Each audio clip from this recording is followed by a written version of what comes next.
Halo semua, perkenalkan nama saya Jeremy Nenggolan dengan NIM 12S22002. Di sini saya akan mempresentasikan mengenai T03 Data Integrity. Pada bagian pertama yaitu Protect All Important Data. Di sini saya diminta untuk menganalisis kembali deskripsi akademik simulator dan mengidentifikasi asesor atau mutator apa saja yang benar-benar diperlukan.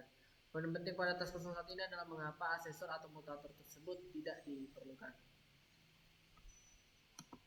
Pada task ini pada T03 ini terdapat 3 model yaitu course, enrollment, dan student. Pada bagian pertama yaitu class course, di sini saya menggunakan 4 asesor, di mana mutator tidak diperlukan karena kita dalam tulis ini kita tidak memasukkan nilai apapun ke dalam masing-masing atribut yang ada dalam si class course di sini. Terus pada bagian enrollment, di sini sama juga menggunakan 4 asesor dan tidak menggunakan mutator karena sama seperti pada bagian course, yaitu di sini kita tidak mengeset apapun nilai apapun ke dalam kelas enrollment, tepatnya pada bagian atribut enrollment. Selanjutnya pada bagian kelas student, di sini saya menggunakan 4 asesor. Di sini tidak memakai mutator atau apapun karena pada tugas kali ini tidak disebutkan atau tidak diperintahkan untuk memasukkan sebuah nilai pada atribut di kelas student.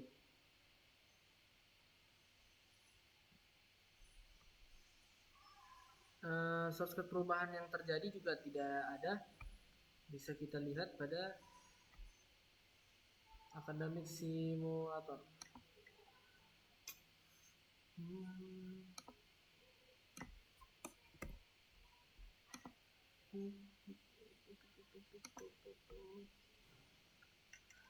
Dapat dilihat di sini bahwa tidak terjadi perubahan apapun mengenai code dari si asesor pada kelas si course. Selanjutnya pada bagian enrollment, sama juga tidak menggunakan mutator apapun, hanya menggunakan asesor di dalam kelas enrollment. Selanjutnya pada bagian student,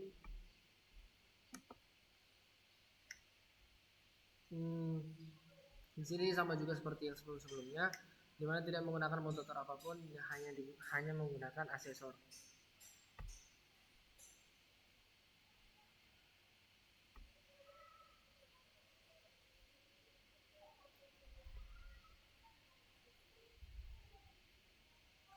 Di sini mengapa asesor atau mutator tersebut tidak diperlukan? Pada T03 pada tugas kali ini, mengapa mutator tidak diperlukan bagi saya? Karena sesuai dengan input contoh masukannya, di sini bisa kita lihat tidak ada perintah untuk memasukkan sebuah nilai ke bagian si kelasnya.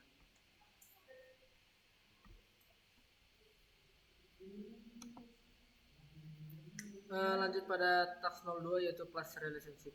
Di sini saya diminta untuk menganalisis kembali deskripsi akademik simulator untuk mengidentifikasi possible class relationship dan objek-objek yang sebenarnya belum teridentifikasi. Selanjutnya desain sebuah kelas diagram yang mencerminkan hasil analisis saya.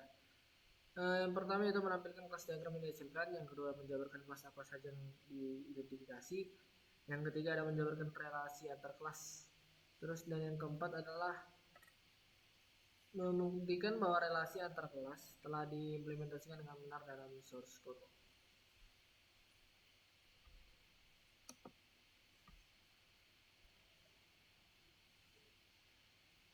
Di sini sudah terdapat 3 kelas yaitu course, student, dan enrollment.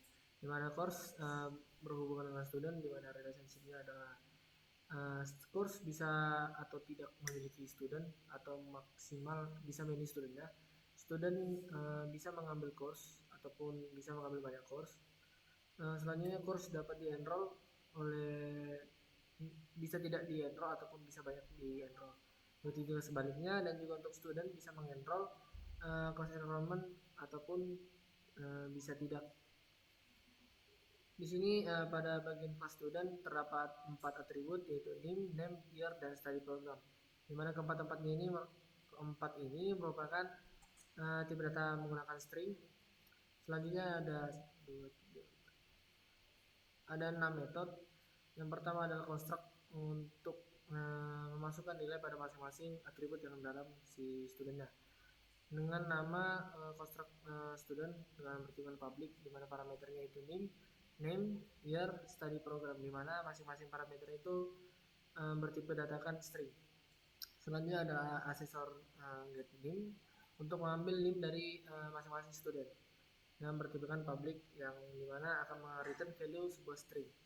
Selanjutnya ada metode atau asesor get name, sama seperti get name. Di sini saya menggunakan 4 asesor, yaitu get name, get year, get study program dengan bertipekan public, dan juga akan return value bertipekan string. Dimana fungsi dari si get name untuk mengambil name, get name untuk mengambil nama, get year untuk mengambil tahun dari si mahasiswa, dan get study program untuk mengambil informasi mengenai program studi yang dipunyai oleh mahasiswa tersebut. Selanjutnya ada metode string, dimana untuk menampilkan atau mengeluarkan setiap value yang ada di dalam kelas si student. Pindah ke bagian course, terdapat 4 atribut, yaitu code, name, credit, dan passing grade, dimana keempat atribut ini keempat atribut ini bertipe datakan string. Selanjutnya ada 6 metode. Yang pertama ada constructor course dengan parameternya code, name, credit, passing grade, dimana code bertipe datakan string, name juga bertipe datakan string, credit bertipe datakan integer, dan passing grade bertipe datakan string.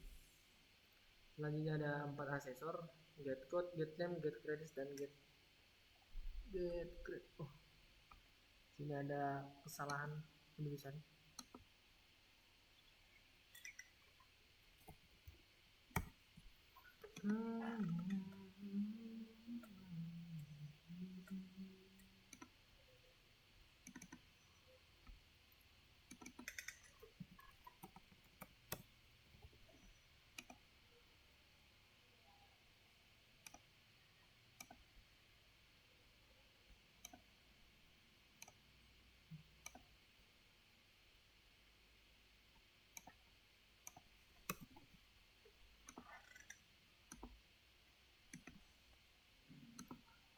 Di sini ada perbaikan yang pada bagian asesor get credit, di mana akan return value integer.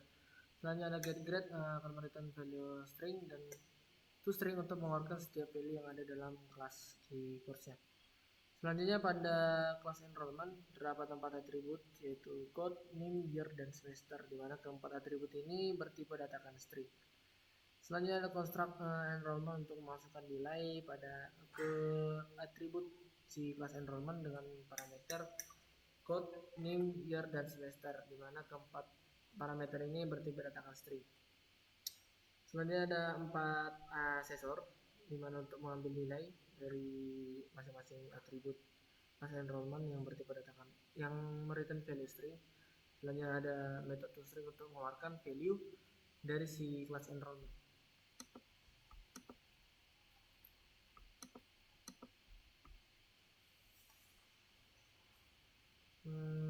Di sini ada keempat membuktikan bahwa relasi antar kelas telah diimplementasikan dengan benar dalam source code.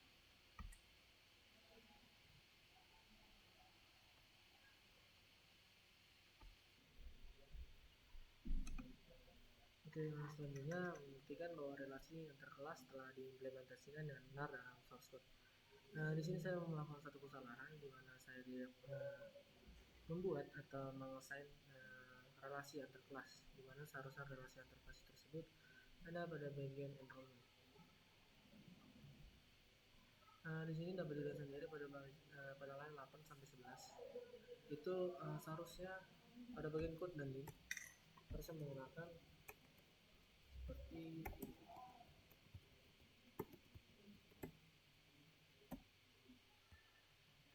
Dan untuk si studentnya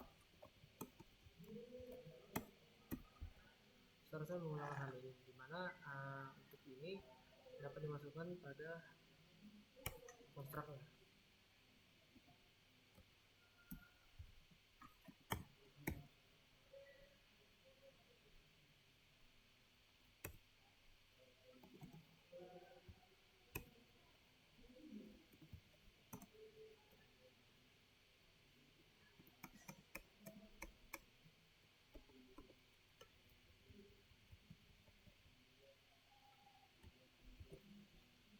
Mungkin saya ada mistake pada bagian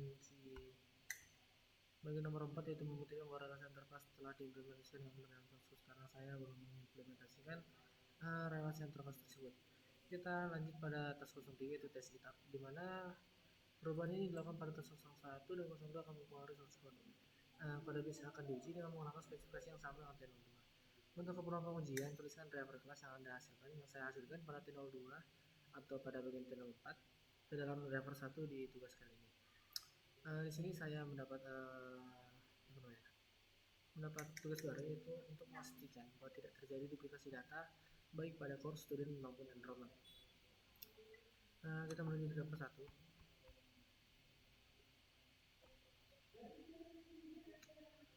Pada line 17 sampai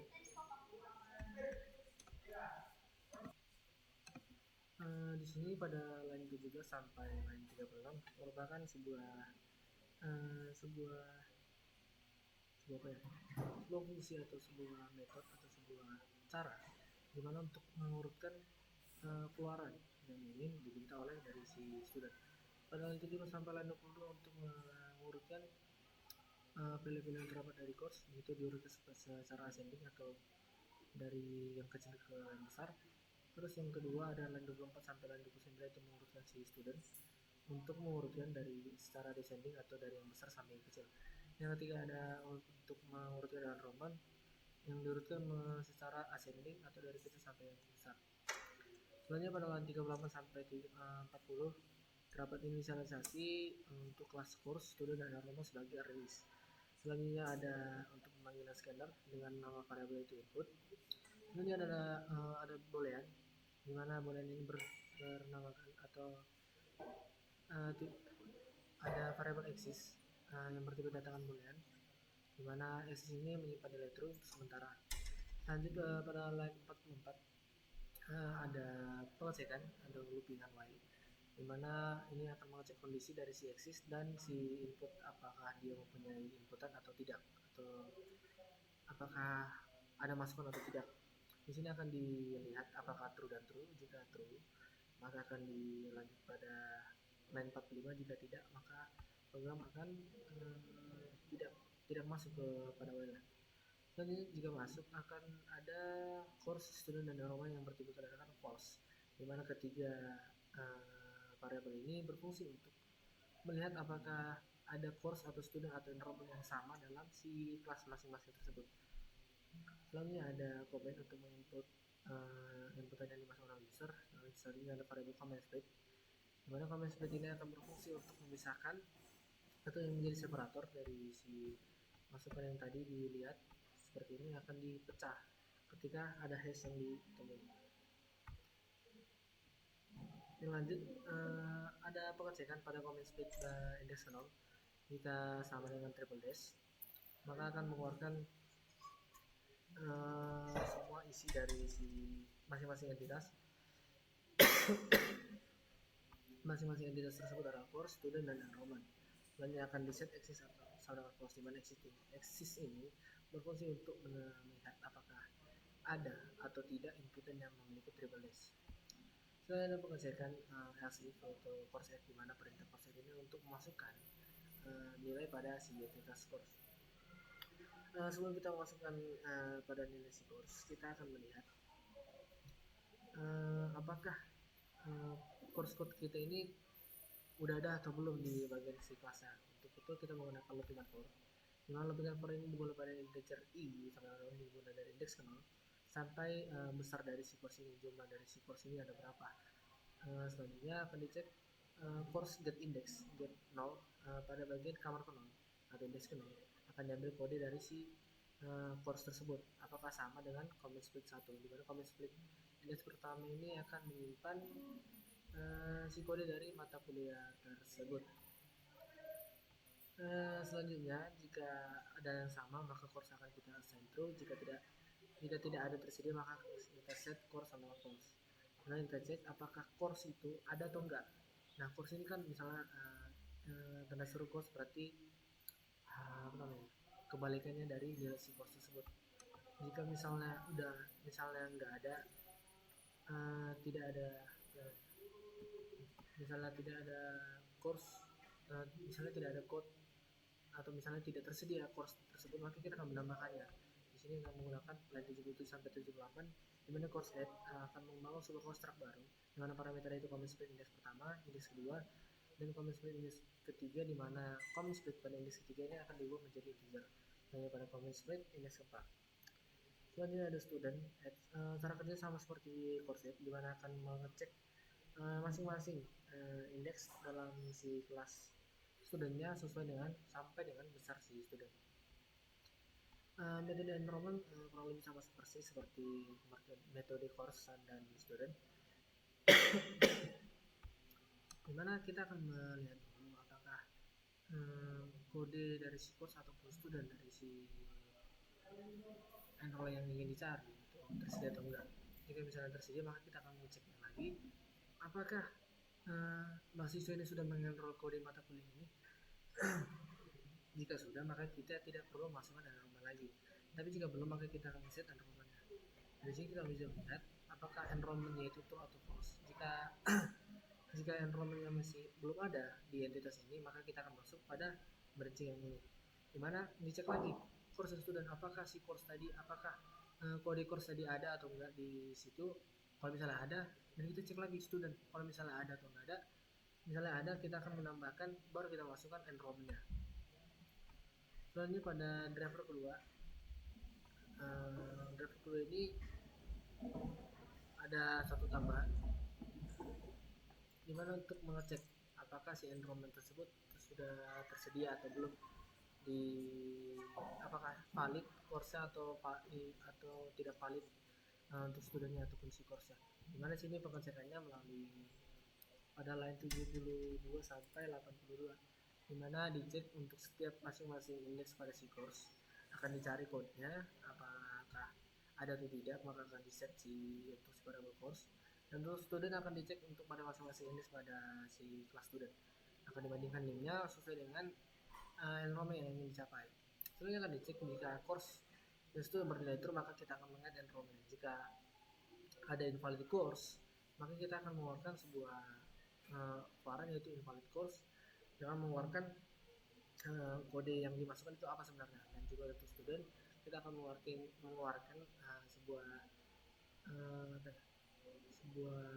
kita akan mengeluarkan kata-kata invalid student, dimana invalid student akan diikuti dengan name dari student yang dimasukkan yang error tadi.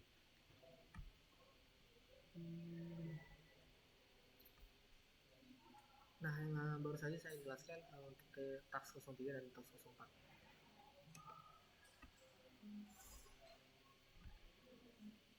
Mungkin sekian dari presentasi singkat saya mengenai T03 data integrity ini. Jika ada salah kata, mohon maaf. Saya Jeremy Lenggolan dengan NIM S22002 pamit undur diri. Terima kasih.